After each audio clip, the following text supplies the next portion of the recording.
Alright, so these are the entry setups that I use. Now, I have evolved. One thing you need to know about entries is, as a trader, you would like the particular entry that suits your psychology the most. Some traders are more aggressive, some are more conservative. So today we're going to be talking about the entry model I use, and it doesn't have a name, it's just combination of two things.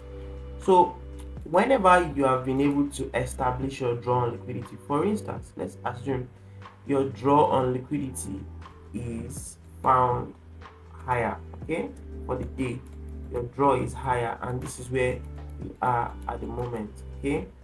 So what should you do? You have to find a way to trade to that draw on liquidity. That price, that's your draw, you have to find a way. Now everybody has different methods and what suits their psychology, but this method I'm going to teach you here is going to suit your psychology. And what's the formula? The formula is the 1 hour time frame plus 15 minutes. Okay, 1 hour, no, I'll use 1 hour POI plus 15 minutes refinement. Let me bring this, plus 15 minutes refinement, right,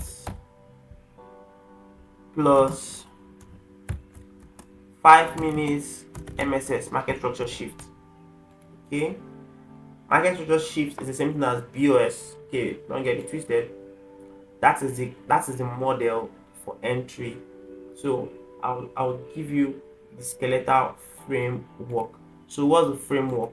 Let's assume we have our drawn liquidity established as this place, at this particular price. If this is my DOL, then all I just want to do, I'll go to the 1 hour time frame and look for a 1 hour point of interest. Okay, now that 1 hour point of interest is going to be a bullish one because I'm trying to go higher. So what are the point of interest I look out for? I don't stress to look at too many of them. I either find order block, fair value gap, or SSL sweep. These are the three types that I like using. Any of these. So if it's another block, then of course other blocks are only valid when it has a break of structure. Okay, another block is valid when it has a break of structure. A fair value gap doesn't need that, it's not a must for you to have a break of structure for it to work. An SSL sweep doesn't need that necessarily, but if you are going to work with an order block, make sure that it has what, a break of structure. And then what should you do? You need to identify the area of order block. So when price gets into that, you want to refine it. This same 1 hour POI, you go to the 15 minutes to refine it. You want to step down to the 15 and make sure this same 1 hour zone, there is a 15 minutes POI found inside. Okay, so the 15 minutes POI is also between these three. If there is a sell side low resting here and price comes to sweep it with a wick while entering this 1 hour zone, then it's a go ahead. If there is an FVG at the side of the 15 minutes and price enters it as it enters the 1 hour zone, that's a go ahead for a buy. If it's an OB, as price enters this 1 hour zone, there's a 15 minutes OB inside, it's a go ahead. So once you've seen that, are you buying immediately? Still no. You want to make sure you don't get caught off guard. So now price is going to give you this on, you go to the 5 minutes, wait for price to do this one leg, second leg, make sure price closes above. Okay, make sure what price closes above on the 3 minute, on the 5 minutes. Now when price closes above, you want to look lower whether there is an FVG. Okay, you want to look whether there is an FVG here. Now if there is no FVG in 5 minutes, keep the 3 minutes, there has to be an open FVG. If there is no open FVG, then that's enough, don't take that trade. It's either the FVG is shown on the 5 or it's shown on the 3 minutes. there must be an average in any of this. If it's not showing on the 5, it has to show on the 3 minutes. And then that's what all you want to see. Now, are you going to wait for price to come back? Well, if you're very conservative, but me, I don't wait, because if you're trading in a London and a New York session with high volatility, for real, you're really literally going to have price inside this thing. No, you're going to have price leave if the volatility is high, right? But if it's not high, price might come inside. So me, I don't take chances, right? I would take my entry around there. I won't even wait for price to retrace. As it happens, I'll take my entry. Okay? Not, I'll just give myself a 2 hour, put my stop loss low here, then give myself a 2 hour. Okay? And I'm out. Now, there are times I wait for price to pull back, and I'll tell you when. When I wait for price to pull back is if, okay, pay attention, is if between this place to my entry versus my stop loss, I'm not going to get at least a 2 hour.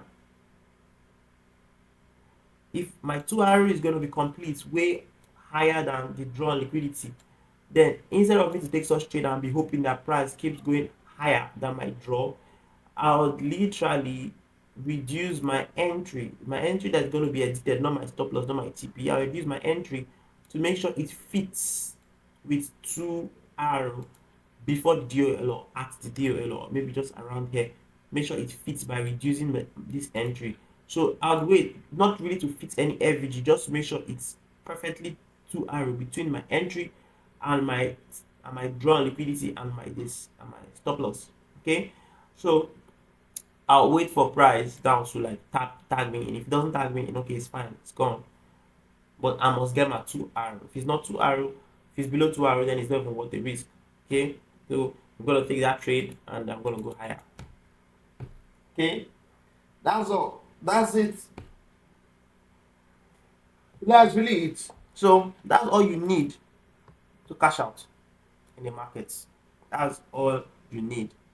So I'm going to show you these on the live chat. So let's go right here, following the same principles. Remember, I'm not going to teach how to identify your drawn liquidity on this video. So every example I'm going to be giving you, the drawn liquidity is already determined. I'm just going to find the entry to draw. If you want to learn drawn liquidity, check this channel, look at the videos on the channel. You'll see my previous videos talking about how to find draw on liquidity and daily bias. Okay, so now let's look at GBP USD. I'll just show you the exact date. I can go to your chart and look at it on Friday 5th July 2024. So I'm going to show you this trade here that I actually sniped. So what's going to happen is we're going to look at it from the 1 hour perspective. Now on this day, our draw was higher. Okay, our draw is this blue line on this day, right? That's our draw on liquidity, this blue line. So during the London session, this is during the London session, like you can see the time. I stay in Nigeria here. This is 8 o'clock. You can see it's 8 a.m. So we had not gotten here. Even today was an NFP. That was during the New York. But during the London, we have not gotten here. So these are our draw. So we need what to go higher. So the first step, we look for what a bullish 1 hour POI. So if you check closely, what kind of POI did we use? A liquidity sweep. We use what a liquidity sweep during the London. By 8 price swept this low. That's all I needed. So what do I do? After that, I go to the 15 minutes chart, right? So look at the same area. It was also a liquidity sweep and added confluence that entered an order block, which makes a lot of sense to me. So what's the next step? 5 minutes time frame. Let's go and see what happened right there. So in the 5 minutes time frame, what happened right here was price also entered an order block here. Made sense. And then this is where we had the change of character. Now this example is going to be very tricky because the change of character happened really big. So are you going to enter up here? Well, that's depending on how far the draw liquidity is from you. So this is where the change of character was. Like that's where the candle closed after 5 minutes after it did the market structure shift here. That's where it's closed. So you're going to take your buys there, for instance. You're going to take your buys there and you're going to put your stop loss here for 12.7 pips. Now, this is your draw. Now, if you drag this to this point, is it giving you a 2 arrow? If it's giving you up to a 2 arrow, then fine. But me, I'll just take profit here. I won't necessarily hold it to the end, right? I'm not really patient at these things, right? So that's literally how you would have, made money off this. Now the thing is, NFP happened, but then because of this NFP weak, the price still went higher. That's We'll still get other examples. Now, if you are more conservative and you want to work with the FVG that was created, you can literally take it from here, and maybe you will have exited way earlier before NFP. Get for NFP. Okay. Okay. So I think you're going to exiting at 2R here before NFP if you use this FVG to go in. But the aggressive one is when you use it, because it might not just come back, right? Now, this is one of the examples, and just don't pay attention to this week. It's NFP. So now, this is yesterday's example. I'll still share it with you guys, and so you can see how it worked. So some of you be asking, when this can give this chalk, this microstructure shift. Some of you will be asking, why did you take the buys when you've not confirmed that there is an FVG on the 5 minutes? Now, if you check 3 minutes, you'll see something. Let's go on the 3 minutes. So on the 3 minutes, you find out that as at this level, me taking this trader around here, okay, there is already an FVG resting lower. So that's a confirmation that, okay, the market makers are involved in this move. The reason I'm confirming an FVG is not literally I want to buy off the FVG. I'm confirming that they are involved. The volatility is leaving inefficiencies. Okay, that's fair value gap. So that's like a sign. And if it's not there, then I feel like they are not in. So I'm gonna wait. Maybe don't do more manipulations. Okay. So that's the reason why I wait for it. The 3 minutes showed it. So let's go to another example, which was Thursday, same week, the previous day, which is this win. So let me explain it for you. On this day, our draw was this high. Okay, that was our draw. So where is the entry going to be?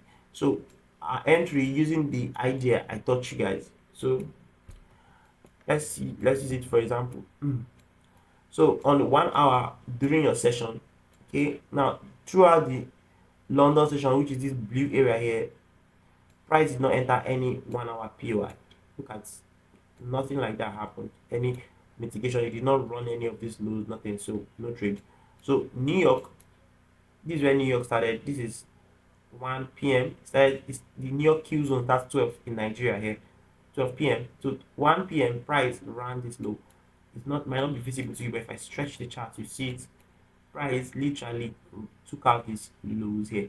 So that is what sell side sell side sweep, which is another PY I look for. So I'll go to the 15 and check out the same damn thing. On the 15, there was also a sweep, the same damn thing. You see that? And then on the 5 minutes, I'll go and look for market structure shift after that. So on the 5, you also have to confirm it's a sweep here too. It did not close below. It's also a candlestick wick, a pin bar. So you can see when price created the market structure shift around here, you can see around here what happened. Even if you enter around here, it's still gonna be the same if you use the FVG, the same price. That's why I don't really bother.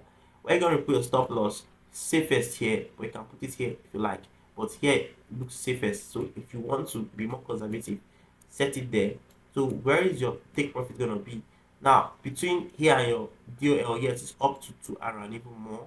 So you just hold it. Now I took this trade and then price kept down throughout the whole day, but then went on the next day to hit it because volatility was down. This was a bank holiday, so price still went to hit where I was going to smash the draw liquidity. Now let's go over to another example. The GBP USD though. So let's go over to another example, because one thing I do is it doesn't show out on every pair every single day. So you might get your draw liquidity right, but then price might not just come into any 1 hour POI on that pair. So that's why I have Euro USD here, GB USD, I have AUD USD, I have gold and LZD USD. So I use DXY to verify the overall draw. Okay. Now the video on how to do that is on this channel. You can go and look at it up in the channel. So the video to get your draw, you can get it from DXY. When you see your DXY is bullish, draw is higher. Every XSS USD pair, and I mean XSS USD pair, any pair that ends with USD is going to go down. Your draw is going to be lower. So amongst all the options here, Euro USD, GBP USD, AUD USD, Gold, NZD USD, you're looking for the one that has that entry model forming, and that's the one you're going to take. If two has it forming, you take the two, and as long as you know what you're doing, you make money. So I want to show you on Euro USD when it happened. Let's look for a time when it happened on Euro USD. Euro USD, Euro USD, Euro USD. So um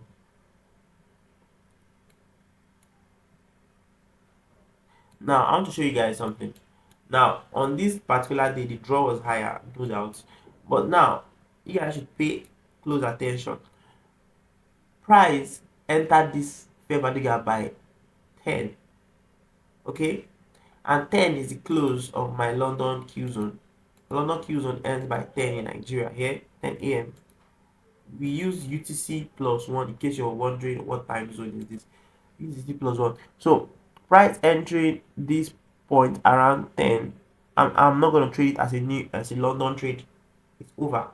Then me coming to New York and still working with this, I would not. It's risky. Get so my surplus will not get hit and price run. We are sure that this is DOL, but take it off from this FVG to me is risky because every new session I want new price to enter a new one. So the thing is that price might decide to like go below this one. Okay, price might decide to enter this one and then start going up, and your stop loss will just get hit for nothing because the New York always come with volatility, and then price can decide to do it. So if price does this, is a sell side sweep, is a POI. So if it doesn't, you leave it alone. Than trying to enter, you might get clouds, and I don't like it. Even on the London, the same thing happened. Before the London started, price entered this other block on hourly during the Asia. Yes, what you have to do is that if you check other pairs, it might not necessarily look like this. It might be entering during the what London. So you take other pairs. It mustn't force things. Knowing the draw liquidity doesn't mean you must place a trade. You only place a trade when your entry model shows up. That's just how it works. On this particular day, okay, I'm just waiting for it. This was news influenced. Let me see if you have made an entry. So it's news influenced. Let's see. It was too aggressive. So let's look at let's look at another example here. Okay, now let's look at this example on the Thursday 27th June. Thursday 27th June, the draw was higher, obviously. Okay, how to get the draw is different topic. Today we're talking about just entry models. So during the London, which is 9, you see, price entered, which I knew that my draw was higher. So for you to know, I ever won the New York version of it because I did not catch this one early. So for you to know the draw is higher, you're just waiting for price to enter any bullish POI on your 1 hour chart. And once price does, you want to go 315 and look at that area where price is reacting properly at that area from another POI. So look at the 15. You find out that here is a fair value gap on the 15. You see it's a fair value gap on the 15. That's good. You go to the 5 minutes and look at it again. Then you find out that here, okay, you find out that this is also a good area on the 5 minutes. Okay, not really necessarily enter here, but that's not going to be a problem because you even have a breaker here and the rest of them. But then no stress. You just all you need is your chalk at this moment. So personally, after this candle form, I'll take this little thing as as a market structure shift. I was wondering like using it, so that's not the issue. The issue here is not wanting it to be over perfect. The issue here is as long as price are showing you all this move, created a fair value gap, then and your draw is correct, every little thing like this will work out. Except your draw is not correct. Most times things like this are failing, your draw is not correct. That's just the truth. So if this is your entry, this is your stop loss, then your draw is higher. This day the draw was around here. So in as much as that's your draw, so uh you aim to arrow towards it, and then you see that will get smashed. See that will get smashed, right? In the New York too. So now some of you be like, boy, you enter the trade around 9:50. Is the session always over? Now, as long as it's between 7 o'clock to 10 o'clock, as long as you're in between this time window, you can make any execution. You can make any execution with anything. Just make sure your execution, your criteria has formed completely, and you aim for your 2 hour. If you're correct, price will get to your TP in that New York without stress coming down to anywhere. Because the draw liquidity for the day is always one. Most times, I won't say always, is most times it's always one side. So if the London has not met it, the New York will meet it. And it's not every time the New York will come and scatter and do manipulation that would affect you lower. So if you understood this video, thumbs up to you. If you don't understand, then I think you have issues with the foundation of the whole thing called ICT. You go to the channel and watch the videos. See you in the next video. And if you're watching this as a course, okay, you can ask me a question directly, okay, in my DM about anything, any struggle you have, okay.